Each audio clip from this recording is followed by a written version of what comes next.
After the door closed behind the robed figure, they walked down a set of stairs as the figure was now in some sort of complex that was hidden within the rocky mound. The walls were black with blue lights trailing the walls just right above the floor, with said floor being made of dark gray tiles. The ceiling was the same gray as the tiles, with lights in the ceiling assisting in keeping the underground complex lit. However, it also appeared that the complex wasn't in the best shape, as right at the bottom of the staircase and immediately across the room that the figure carrying Sunset had descended into were holes that were filled with a bubbling green substance. Lastly, on both sides of the bottom of the staircase were two golden statues that seemed to show off a strange humanoid figure, with the statue being connected to a golden base by its waist. The figure itself had a small waist that eventually gave way to a somewhat larger upper body. Its arms were thin and ended with three clawed hands, where the shoulders looked as though they were smoking as what appeared to be gas rose up from them. The figure itself had a small waist that eventually gave way to a somewhat larger upper body. Its arms were thin and ended with three clawed hands, where the shoulders looked as though they were smoking as what appeared to be gas rose up from them. Once the robed figure reached the bottom of the staircase, a second figure wearing the same robe as the first approached them. Took you long enough. Thought you were gonna miss out on watching the ritual. The second figure said before noticed the first figure carrying Sunset over their shoulder. Wasn't the girl? Found her passed out in a clearing close to the base. Figured that we could possibly use her as a sacrifice. Well, you like the idea. Do you think she'll wake up before we can even sacrifice her? Don't worry. As far as I can tell, she's out cold. I don't think she's gonna wake up anytime soon. Well, if you're sure, go ahead and put her in one of the cells. Also, check up on the status with the prisoner. I'm sure Persephone would want to hear how progress is coming along. Will do. I'll see you in the central chamber then. The first figure said before they headed down a hallway that was connected to the room they were in. After taking it and turning left, the figure had to take one of their hands holding Sunset off of her as they approached a locked door with what appeared to be a fingerprint reader on the wall next to it. Placing their hand on it, it took a few seconds before the fingerprint reader let off a ding as the door slid into the wall, allowing the figure to carry on into another hall where a staircase leading up and another leading down could be seen. Taking the staircase down, the figure took a left after reaching the bottom floor of the complex, and began heading down another hallway and then took another left. Walking down the hallway, the figure walked past a couple of open cells that only contained a couple of boxes. One cell, however, had a bookcase tucked away in the far right corner. The figure then had to take another left turn, and then one more as the hall had now formed a U-shape, where at the end, a robed figure could be seen right beside what appeared to be a round bipedal creature. The creature was purple in color and had small arms and legs with spiky purple ears at the top of its body. On its back were a multitude of small purple spikes that followed from the top all the way down to a small spiky tail. Finally, its face was that of two sharp red eyes with a sinister grin right below it. As the figure continued down the hall, the creature entered the cell that it and the other robed figure were standing in front of, with the figure closing the door to the cell behind it. Passing by one last cell filled with boxes, the figure approached the cell right before the last one in the hall. There, they entered the cell and sat Sunset against the wall in an upright position before exiting the cell. As a precaution, the figure put their hand on a fingerprint reader right beside the cell, after which the door to the cell was closed and was locked, preventing Sunset from escaping if she woke up. A window in the door allowed the figure to look into the cell, where after confirming that she wasn't waking up, approached the other robed figure who was standing by a console at the end of the hallway. So how's progress with the prisoner? The first figure asked. The door has just been locked, and Yana is doing that thing. Soon, Dream Ear will rid the prisoner of the last of their memories. Hopefully it will be done within the hour. The second figure said. It was at this moment that someone walked down the hallway and towards the two robed figures. Hearing the person's footsteps, the two robed figures turned towards the person approaching. The person in question was that of a woman with white skin, red eyes, and long pure white hair. She wore a short black dress with short sleeves that was longer on one side than the other and trailed off, forming a sort of tail that wrapped around her right leg. Around her neck was a spiky yet puffy red collar that was similar to the ones the two robed figures were wearing. Around both of her wrists were red bracelets that were also spiky, though they appeared to actually be made of some sort of metal. She also wore red boots with white bottoms with long white socks extending out from inside the boots. Finally, she wore a white hat that had the appearance of a hood, with the tip of the hat extending outward and drooping a bit behind her. Well, how is our youngest prisoner faring? The woman asked. According to the computer, Miss Persephone, the memory should be completely gone very soon. Everything is going as planned. The second robed figure said. Excellent. Finally, we have fulfilled our end of the bargain. Good work, you two, Persephone said. You're starting the ritual in the upstairs room. Will you be attending? Of course, miss. I will never miss a sacrifice. The second robed figure said. Very well. I'll see you both upstairs then, Persephone said. However, before she could leave, the first robed figure spoke up. Miss, wait. I actually have something to ask and tell you. Firstly, after the child's memories are gone, what do you plan to do with them? Kill them, of course. Persephone said in a calm manner, as though she was saying as she was going for a walk. Okay then. The next thing is that I found a girl pass out in the clearing near the base, so I took them here and locked them up in hopes that we could possibly use them as sacrifice. The first road figure said. Persephone seemed to think on this for a moment before she spoke up. How close were they? Roughly a quarter mile towards Telnar Cave. The first figure responded. Interesting. Where is she being held? Right in the next cell. Persephone made her way to the locked cell and saw Sunset propped up against the wall. After looking at her for a bit, she returned back to the two robed figures. She's quite young, maybe late teens if I were to guess, possibly even the same age as the prisoner. She could have possibly been heading to Telnar Town in hopes of becoming a trainer, though something may have knocked her out. In any case, I suppose that it won't hurt using her as a sacrifice in the next ritual. Regardless, I expect to see you both upstairs within 2 minutes, Persephone said before she walked back down the hall and disappeared around the corner. Once she was out of sight and after waiting a couple of seconds, the first robed figure turned towards the second. Why are we bothering to wipe the memories if we're just gonna kill them anyways? No clue, but thanks for not asking that in front of her. You know she hates being questioned. Yeah, I suppose. Let's go upstairs then. It's always fun to see a ritual being performed.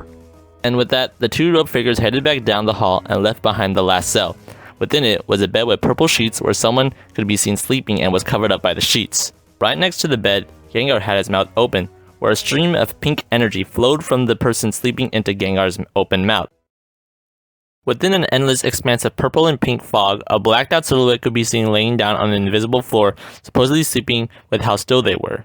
The silhouette was featureless, bearing no unique features whatsoever that could identify who they were. The silhouette felt at ease as their mind felt empty and cloudy, as though they were to sleep for eternity. However, the fog around them slowly began to clear before it disappeared entirely, leaving the silhouette now in a purple void as a voice reverberated throughout the empty expanse. Hello? Is this thing working? Can you hear me? The voice called out. The presence of the voice triggered something within the silhouette as they began to rouse from their slumber. Slowly, they began to wake up and rose up to a sitting position. Huh? What? The silhouette sleepily said as they rubbed where their eyes were supposed to be. They then looked around where they were, seeing how they were in an endless expanse before they slowly stood up. Where am I? Oh, thank God, keys are not gone just yet. The voice said with relief. What? Who's there? The silhouette said as they were startled by the voice. You've got to listen to me. We don't have much time. You need to stay focused and remember all you can. You value your memories at all. You listen to what I have to say. My memories? Just what is going on? The silhouette questioned. You need to be quick. You at least remember your name, right? My name? It's... The silhouette said as they tried to remember their name. It felt as though they were trying to grasp something elusive within their mind, and every time they felt as though they had grabbed it, it managed to slip away at the last second. Come on, you can do it. Try to remember your name. The voice said encouragingly. What? The silhouette said as they felt as though they were finally getting a grasp of what they were trying to remember. What? Wyatt! My name is Wyatt! The silhouette shouted confidently.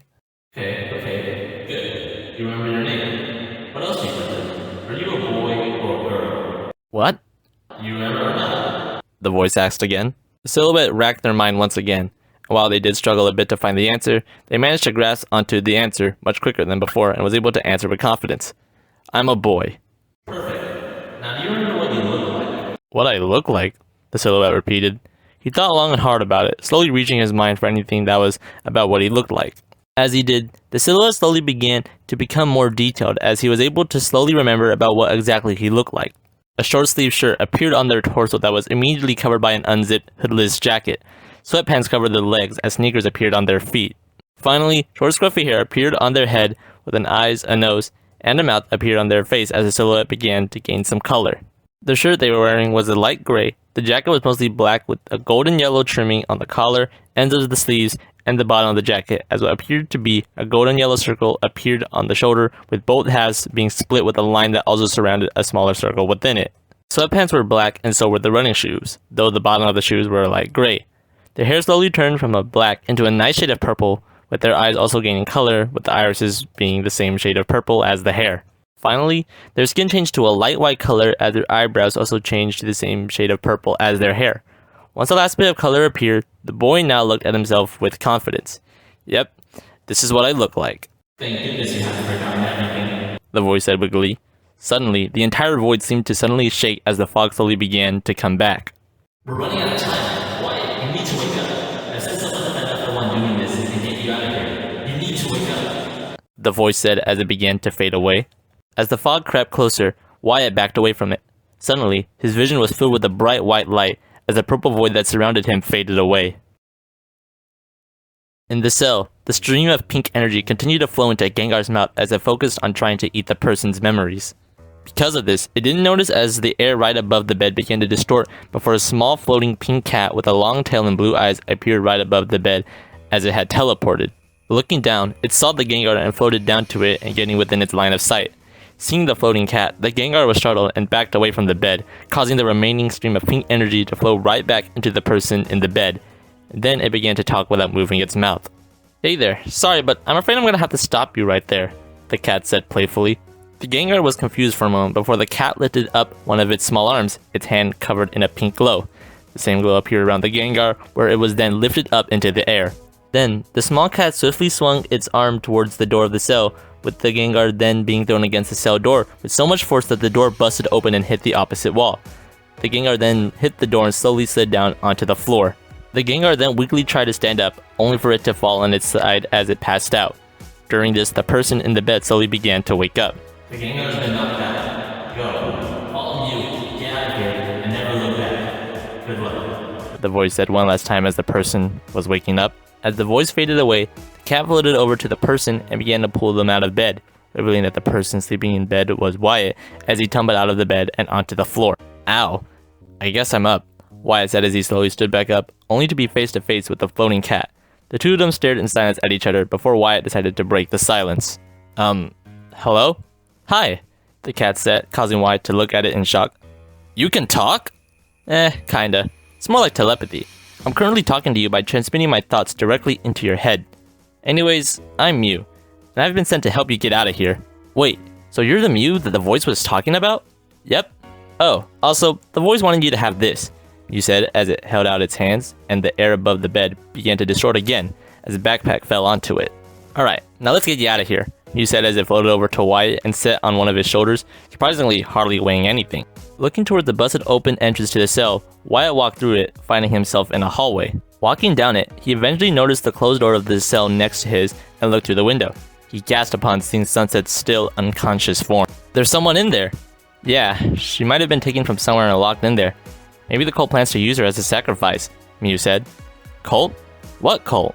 "Oh yeah, you won't know anything about them since you lost your memories. But just to be sure, let's just to see what you remember. First, do you know what a Pokémon is?" "Yeah, Pokémon are creatures that we live alongside with. We work, play, and some even train and battle together.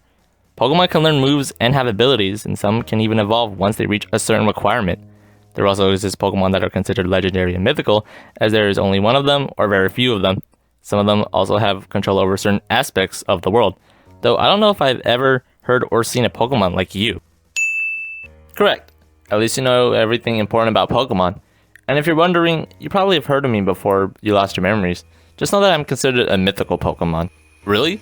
Wyatt asked in disbelief that he was talking to a mythical. "Yep. Next question. What region are we in?" Wyatt took a bit to think about this, though an answer popped into his head. "We're in the Tauren region, right?" "That's another correct answer. Now then, what do you know about the cults of Tauren?" This was unfortunately where Wyatt's mind couldn't provide any answer, no matter how hard he tried to remember.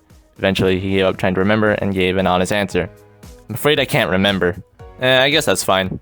Just know that they're bad. When I say bad, I mean they do some pretty bad and evil stuff, and that you're currently within one of their bases.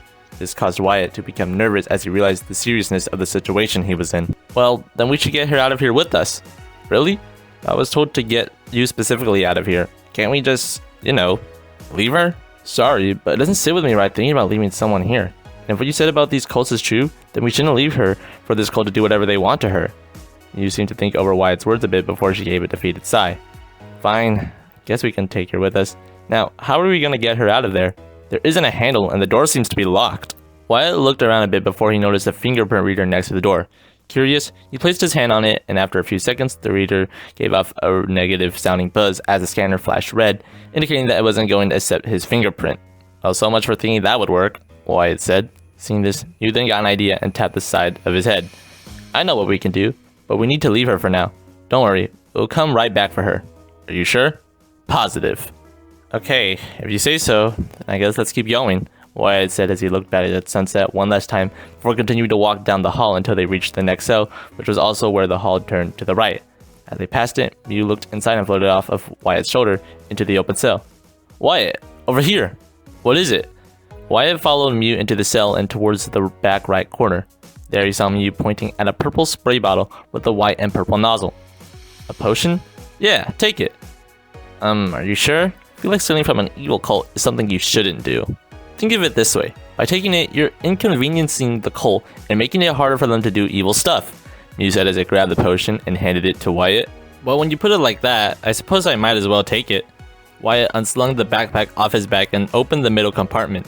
Right before he put the potion in, it shrunk until it was slightly smaller than the palm of his hand, which caused him to accidentally drop it into the bag. Whoops! Did you forget potions and stuff like that could shrink to save space?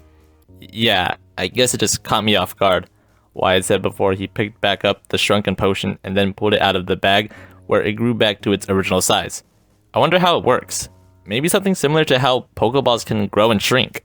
Maybe. Now, put the potion away so we can get going, Mew impatiently said. Wyatt stuck the potion back into his back, though he stuck it into one of the many pouches that lined the middle compartment. Closing back up his backpack and sinking it back on, Mew hopped back onto Wyatt's shoulder as they continued down the hall and went down the turn, only to immediately turn right again. Passing by a cell closed with a locked door that could only be unlocked via the fingerprint reader, they stopped and looked into an open cell where a bookshelf could be seen in the back right corner. Curious, Wyatt approached the bookshelf. Why are we looking at a bookshelf? Mew asked. I want to see if there's anything about this cult here. Maybe secret plans or something that we can take to the authorities once the three of us escape. Well, nothing jumps out to me as being top secret. It looks like reading material to me. Wait, how about this? Wyatt asked as he pulled out a black book with the title, The Cults of the Torn Region. This might be something. It looks like it was written by some random author. Store it and you can read it later once we're out of here. Yeah, nothing else is catching my eye, Wyatt said as he opened the first and largest compartment and slid the book in there, though it didn't shrink like the potion did. After that, they left the cell and continued once more down the hall and took one last right after passing one last locked cell. They then ran into the staircase leading to the upper floor and began ascending it. They then found themselves in a small hallway where up ahead the hallway split to the right and kept going straight. Unfortunately, there was a door locked by a fingerprint reader on the right side where the hall kept going straight, so they took the path to the right and saw another staircase. Before going up, Mew floated off of Wyatt's shoulder and got in front of him. Alright Wyatt, here you go. What's this for? Just read it. It also ties into my idea, Mew said in response. Wyatt looked down at the note and began to read it. I chose Mew to help you out of this mess due to its special ability. It's able to use Transform to change its form and disguise itself as something else. However, unlike Ditto, Mew can transform you as well. If you can find DNA, Mew can disguise you as someone else. You should be able to use this to escape the base. Good luck. Your benefactor. Wait, you can transform me into another person? Wyatt exclaimed. Yep. That means that if we can find some DNA of someone who is a member of this cult, then I can transform you into that person, which will allow you to open those doors blocked by those fingerprint readers and rescue that girl. That's great, Wyatt said as he looked at the note again, though mostly at the person who signed it. My benefactor? Who are they? Just someone who cares about your safety. Didn't you hear a voice telling you to remember stuff? Yeah, I did. I guess I'll have to thank whoever this benefactor is when I meet them. Now, let's see if we can find the DNA of a cultist, Wyatt said as Mew got back onto his shoulder. Going up the stairs, Wyatt and Mew found themselves in a massive room where they were on a small tiled path that was surrounded by a pit filled with a bubbling green substance. Yeah, I should probably avoid falling into that, Wyatt said as they followed the path and walked up a small staircase and found themselves in front of what appeared to be a giant red ritual circle with a four-pointed star in the middle and lines coming out of it and connecting to the edges. Right beside it to the left and right were bronze versions of the statues found at the staircase of the entrance. Dried up blood splattered all over the ground on the ritual circle. Okay, blood. Probably should have expected to see this in a base of a cult, Wyatt said as he approached it with Mew floating off his shoulder and getting closer to it. After rubbing the dried up blood and getting some of it on its hand, Mew's eyes briefly glowed pink as it began to analyze the DNA within the blood. A couple of seconds later, its eyes returned to normal and it wiped off the blood and turned back to Wyatt. Okay, are you ready to be transformed into someone else? Mew asked. I guess so. But what I'm worried about is what if this blood wasn't that of a cultist? Then we'll just have to find another way. After a few moments, Wyatt took a couple of breaths to calm his nerves before he looked back at Mew with a determined expression. Okay, do it. Alrighty, here we go, Mew said as its eyes began to glow white. Holding an arm towards Wyatt, its hand was also surrounded in a white glow, while a white glow began to envelop Wyatt before he disappeared under the blinding light. A couple of seconds later, the light faded and revealed a robed figure standing in Wyatt's place, looking exactly like the cultist. Wyatt opened his eyes after closing them, while the light enveloped him and was amazed at his new appearance. The transformation to him was both quick and painless, though he did feel a little dizzy while it happened. "So how do you feel?" Mew asked. "I feel great," Wyatt said, though his voice didn't change with the transformation. And Mew has once again done an amazing job. "You sure did. Now let's go see if I can unlock those doors now." The two of them rushed back down both flights of stairs until they reached the first locked cell on the left of the hallway. Placing his hand on the fingerprint reader, it scanned Wyatt's transformed hand and gave off a ding as the door unlocked and slid open. "It worked," Wyatt said in victory. Going inside the cell, there was a lone potion that Wyatt took. Thankfully, Mew was able to allow Wyatt's backpack to be on his back even if he was transformed, though it would remain invisible unless it was taken off. Putting the potion in the bag, they made their way past the second cell with the bookcase and opened the locked cell next to it, though they didn't find anything inside other than a few empty boxes. Finally, they continued further down the hallway until they reached the cell where Sunset was. After opening the door, they made their way to Sunset, where she was still out cold. "It looks like she was knocked out," Wyatt said. "Yeah, maybe the cold has knocked her out. In any case, how are we gonna get her out of here?" "I guess I'll just have to carry her. Help her onto my back," Wyatt said as she lifted Sunset up. Mew then assisted Wyatt so that he could carry her on his back in a piggyback style, with Wyatt holding onto Sunset's legs as she was slumped against his back. "Alright, now let's get out of here," Wyatt said. The three of them had then headed back down the hallway and up the stairs and approached the locked door. After unlocking it, Wyatt stepped through the door, though Mew turned invisible as they turned right and began walking down the hall and avoiding small halls filled with more of the bubbling green substance. Being invisible will allow us to sneak around easier if a cultist sees us, though you carrying her might arouse some suspicion. "Wait, stop!" Mew said, prompting Wyatt to stop as he was about to round a corner. Peeking behind it, they saw the exit of the base, though there was a cultist at the bottom of the stairs. The cultist noticed them and spoke out to them. "Hey man, should probably head upstairs where the sacrifice is happening. I'll be there in just a bit, but you go on ahead," the cultist said. Thanks. I'll see you there," Wyatt said before the three of them went back down the hall, where they were back at the door. "That was close. If you lean any further, that cultist might have seen the girl," Mew said. "Yeah, I don't think we can sneak past them either. Might be left with only one option." "Yeah, I guess let's go watch the sacrifice. Though where can we hide her?" Mew asked as they gestured towards Sunset. "Maybe we can hide her somewhere, and after the sacrifice is done and all the cultists are still there, we can sneak out, grab her, and escape." "Sounds good. Now I guess we can continue going down this hall." They continued down the hall in the opposite direction of the entrance and entered a room to their right where their question had been answered. Lined up in the middle of the room were tables covered in black tablecloths with boxes on top of them. "We can hide her under one of these tables. That way, if someone comes in here, they wouldn't see her unless they move the tablecloth," Wyatt said, which they did.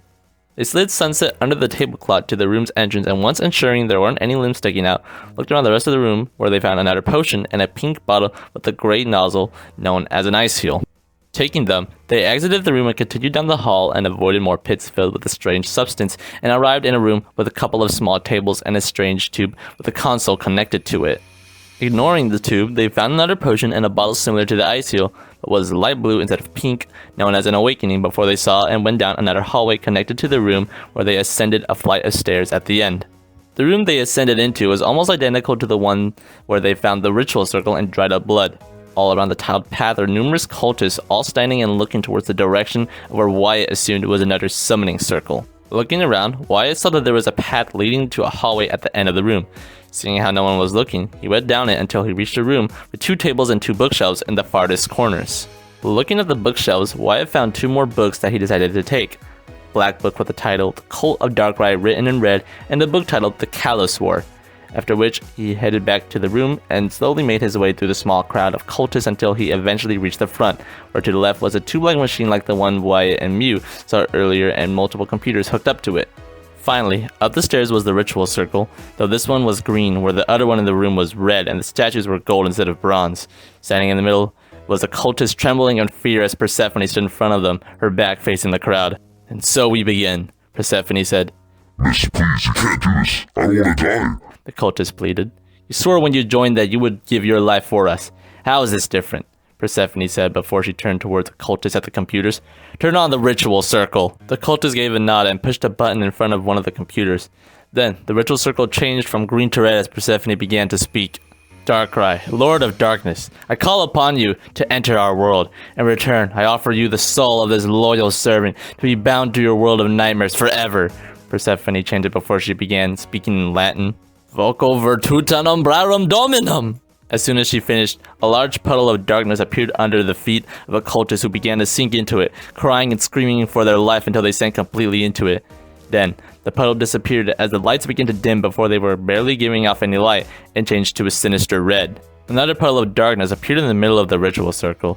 Slowly, the same humanoid figure that resembled the statues rose up out of the puddle and floated in midair.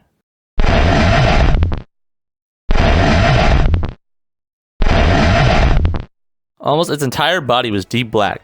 It had no legs to speak of, as the bottom of its body, where its waist was, spread out like its skirt and was spiky at the end. What appeared to be a flowing spiky tail also flowed out at the back of the bottom of its body. The strange spike around its neck was red in color, almost appearing like some sort of collar.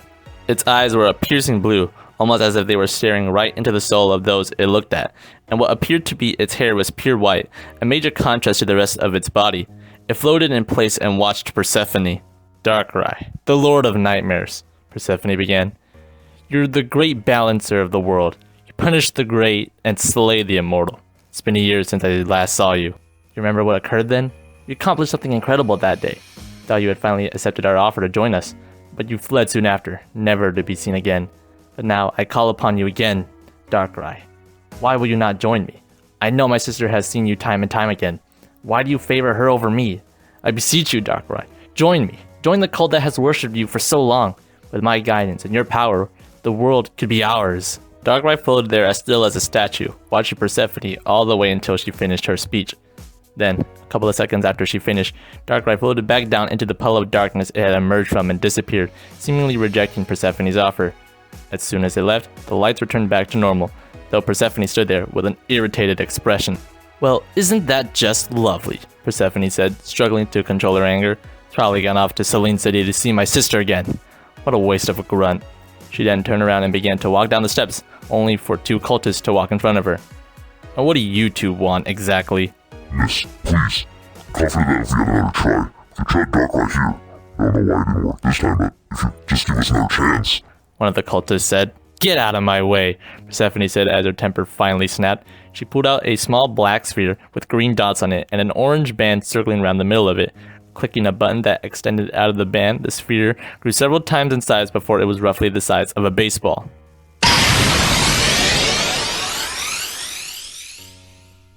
Fire blast! Persephone commanded as the ball split in half, but was held together at the back as a purple and black stream of energy was released from the ball. The stream of energy flowed forwards and onto the ground, taking a canine shape before the energy dissipated and revealed a black canine-like creature with an orange muzzle filled with sharp teeth, piercing red eyes, an orange underbelly, and a tail that had a black spearhead shape at the end. Two curved horns protruded from the canine's head as a gray collar with an oval gray shape with outlines of what appeared to be eyes was on its chest, with curved gray ridges on its back as they were gray bands around its legs above its paws. The creature opened its mouth while it lifted its head as a small ball of fire began to charge up before it whipped its head back down and launched the fireball forward. 5 streams of fire then shot out of the fireball, forming a star shape as it hit the cultists as they were covered in raging flames. When the flames finally disappeared, all that was left of the cultists were a couple piles of ash. I'm going back to check on the prisoner. None of you had better follow me, Persephone said as she walked directly by Wyatt and went down the stairs with the canine following closely behind her. As the cultists in the room began milling about, Wyatt and Mew snuck down the stairs unnoticed, and once they reached the bottom, Wyatt took off sprinting as fast as he could. He had gone pale from what he had witnessed, both from the cultists being sacrificed and 2 others being burned to ash. We need to get out of here now, Wyatt said as he continued running. No argument there. That was absolutely brutal, Mew said as it had also been a little shaken by what it had witnessed. Running to the room filled with tables, Wyatt was relieved that Sunset was still where they had left her. Getting her back onto his back once again, they made their way back to the entrance and seeing how there wasn't anyone there, ran up the stairs and reached the door. There, all they had to do was hit a button and the door opened to the outside where they sprinted through it. As the door closed, however, they were unaware of a security camera pointed directly at the entrance.